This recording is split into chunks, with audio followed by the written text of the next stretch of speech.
नमस्कार साथियों, law order and civil rights YouTube channel में आपका स्वागत है। अभिनंदन है दोस्तों। यूपीएससी, एसएससी, बैंक, रेलवे सहित केंद्र एवं राज्य सरकारों द्वारा आयोजित सभी प्रतियोगिता परीक्षा के लिए ये सामान्य ज्ञान और today's current affairs most important है।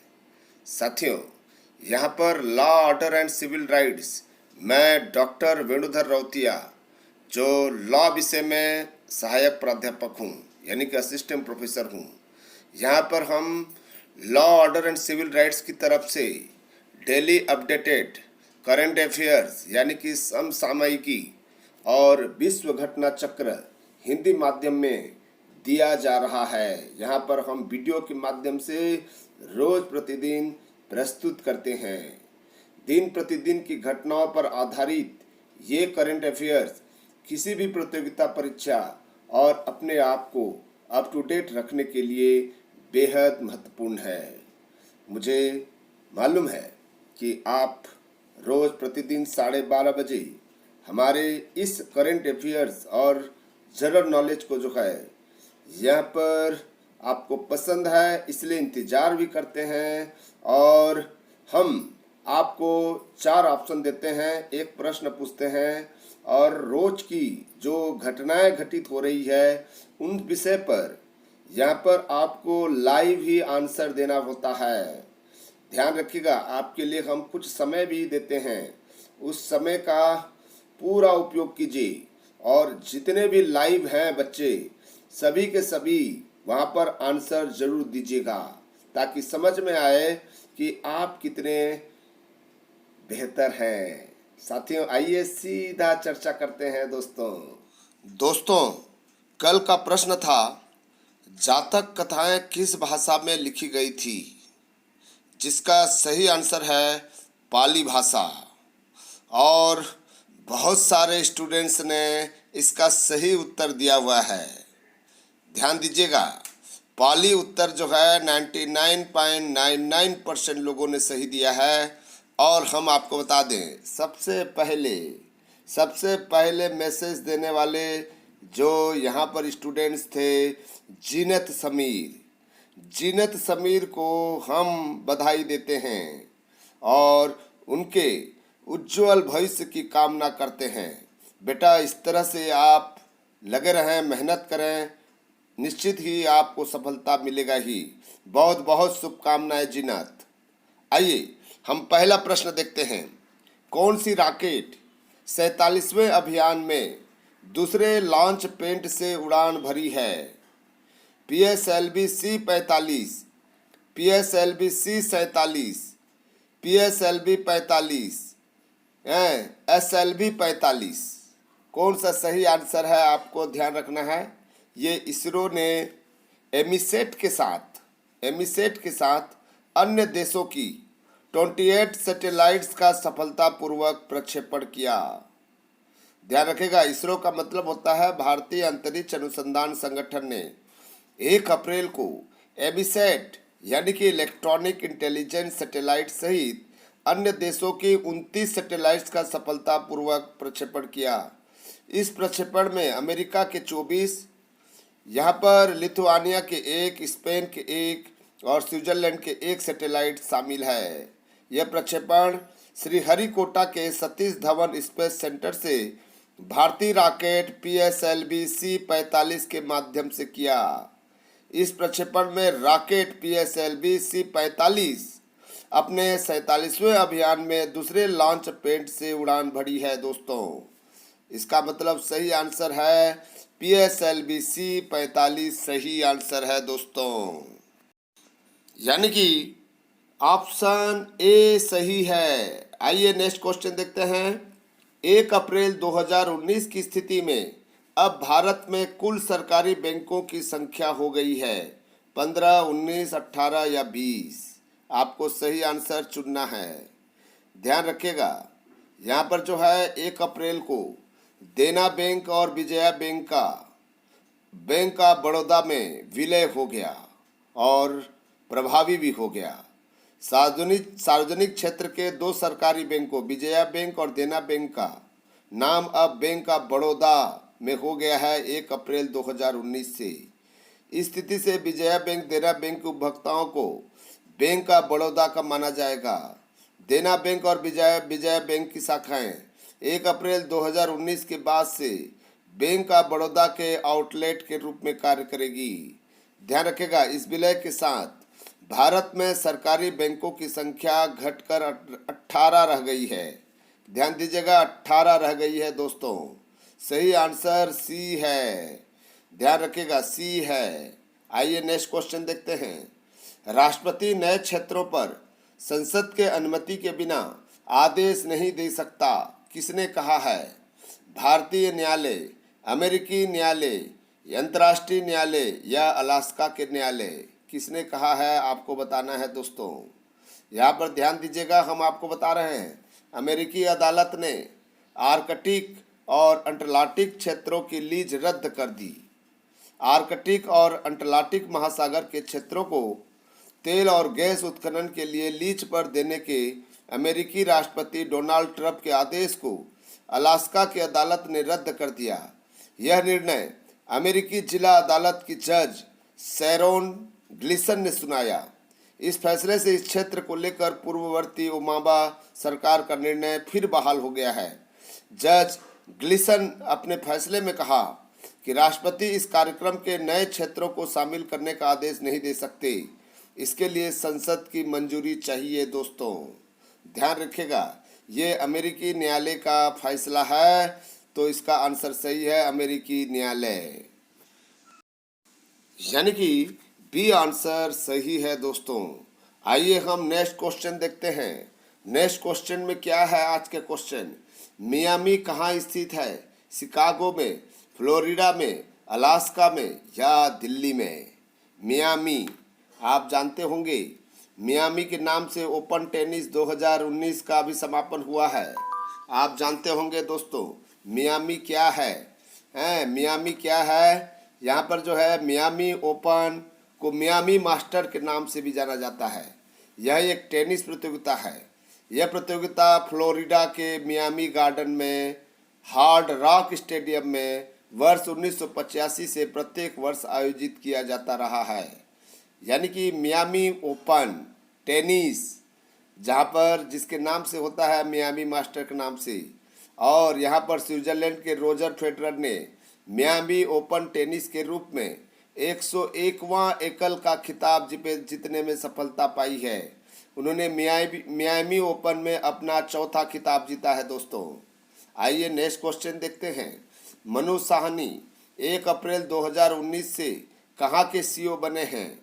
बीसीसीआई, आईसीसी, आईपीएल या सिंगापुर क्रिकेट एसोसिएशन? ध्यान दीजिएगा, सिंगापुर क्रिकेट एसोसिएशन है। तो आपको सही आंसर बताना है। अंतर्राष्ट्रीय क्रिकेट परिषद है या बीसीसीआई है या आईपीएल है? हम आपको बता दें, मनु साहनी को 1 अप्रैल को अपना नया मुख्य कार्यकारी अधिकारी यानी कि सीईओ नियुक्त किया है। साहनी की नियुक्ति प्रक्रिया की अगुवाई अध्यक्ष शशांक मनोहर और नामांकन समिति ने की है। वह डेविड रिचर्डसन की जगह लेंगे। रिचर्डसन का अनुबंध इंग्लैंड में होने वाले विश्व कप 2019 के बाद खत्म होगा। मनु साहनी इससे पहले सिंगापुर स्पोर्ट्स हब के सीईओ और ESPN स्टार स्पोर्ट्स के प्रबंध निर्देशक रह चुके हैं।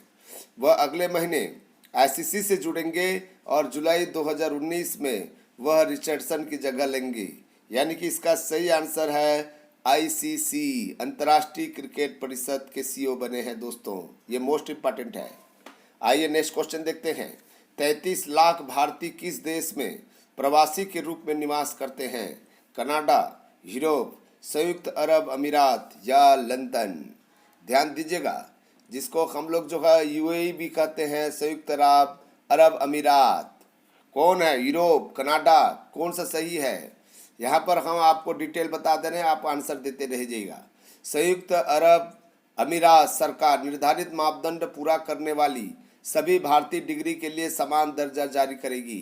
अबू धाबी में भारतीय दूत नवदीप सिंह सूरी और यूएई के शिक्षा मंत्री हुसैन बिन इब्राहिम के बीच बातचीत के बाद यह निर्णय लिया गया है। यूएई के शिक्षा मंत्रालय ने इसे अधिसूचित कर दिया है। इसके तहत प्रमाण पत्र को लेकर सभी समतुल्य मापदंड पूरा करने वाली डिग्री को समान दर्जा देने पर कोई आपत्ति नहीं है। यूएई में भारतीय समुदाय सबसे बड़ा प्रवासी समूह है। तकरीबन 33 लाख प्रवासी भारतीय यहाँ रहते हैं। खाड़ी देश की कुल आबादी का यह 30% है दोस्तों, 30% है। सही आंसर सी, संयुक्त अरब अमीरात है। आगे देखते हैं कौन सा प्रश्न है। बीसीसीआई के लोकपाल ने किस भारतीय क्रिकेटर को नोटिस भेजा है? यहाँ पर ध्यान दीजिएगा, केएल राहुल, हार्दिक पांड्या या दोनों को, या इनमें से कोई नहीं। बीसीसीआई के लोकपाल जो पहली बार अभी हाल ही में इसकी नियुक्ति की गई है न्यायमूर्ति डीके जैन को, और उनके द्वारा सुप्रीम कोर्ट द्वारा नियुक्त बीसीसीआई के लोकपाल हैं न्यायमूर्ति डीके जैन ने क्रिकेटर हार्दिक पांड्या और केएल राहुल को टीवी शो में दिए सेक्सिस्ट टिप्पणी पर अपना पक्ष रखने के लिए नोटिस जारी किया है। इससे पहले कमेटी ऑफ एडमिनिस्ट्रेशन ने लोकपाल की जांच पूरी होने तक इन दोनों को निलंबित कर दिया था। हालांकि बाद में यह बैन हटा लिया गया है। ध्यान दीजिएगा, केएल राहुल और हार्दिक पांड्या ऐसे कोई टिप्पणी नहीं करेंगे जिससे बीसीसीआई को बदनाम होना पड़े। आइए नेक्स्ट क्वेश्चन देखते हैं। लिवरे पेरिस का आयोजन कहाँ किया जाता रहा है? लिवेस नाम सुने होंगे, क्या नाम? लिवरे पेरिस का आयोजन कहाँ किया जाता रहा है? पेरिस, आगरा, नई दिल्ली या लिवरे में? लिवरे पेरिस का आयोजन कहाँ किया जाता रहा है? कहाँ जा रहा है? अभी हाल ही की बात कर रहे हैं। भारत और फ्रांस संबंधों को मजबूत बनाने के उद्देश्य से पेरिस लिवरे यानी कि पेरिस पुस्तक मेला 2020 के लिए भारत को गेस्ट ऑफ ऑनर के लिए चुना गया है, जबकि 2022 में नई दिल्ली विश्व पुस्तक मेले में फ्रांस मेहमान राष्ट्र होगा। इसकी घोषणा हाल ही में नेशनल बुक ट्रस्ट द्वारा की गई है। लिवरे पेरिस का आयोजन 20 से 23 मार्च 2020 के दौरान किया जाएगा। ध्यान दीजिएगा, 2020 के लिए भारत को गेस्ट ऑफ ऑनर के लिए चुना गया है। ठीक है, तो यहाँ पर पेरिस में होगा, ये आंसर सही है। संयुक्त राष्ट्र के महासचिव कौन है? बन की मून, कोफी अन्नान या अंतोनियो गुटेरेस या निक्की हेले? कौन है? आपको सही आंसर बताना है। संयुक्त राष्ट्र के महासचिव कौन है? आपको सही आंसर देना है दोस्तों। अभी हाल ही में विश्व मौसम विज्ञान संगठन ने the state of the global climate report जारी की है। इस रिपोर्ट में जलवायु परिवर्तन के प्रभावों का वर्णन किया गया है। संयुक्त राष्ट्र के महासचिव अंतोनियो गुटेरस ने देशों को ग्रीन हाउस गैसों तथा जलवायु परिवर्तन पर लोचशील एक्शन प्लान तैयार करने के लिए कहा है। इस रिपोर्ट में कहा गया है कि 2018 चौथा सबसे गर्म वर्ष था। 2015-18 रिकॉर्ड के मुताबिक सबसे गर्म वर्ष थे। औसत वैश्विक तापमान पूर्व औद्योगिक स्तर से 1 डिग्री सेल्सियस ऊपर पहुंच गया है। आइए नेक्स्ट क्वेश्चन देखते हैं। गांधी द राइटर का लेखक कौन है? गांधी द राइटर के लेखक कौन है दोस्तों?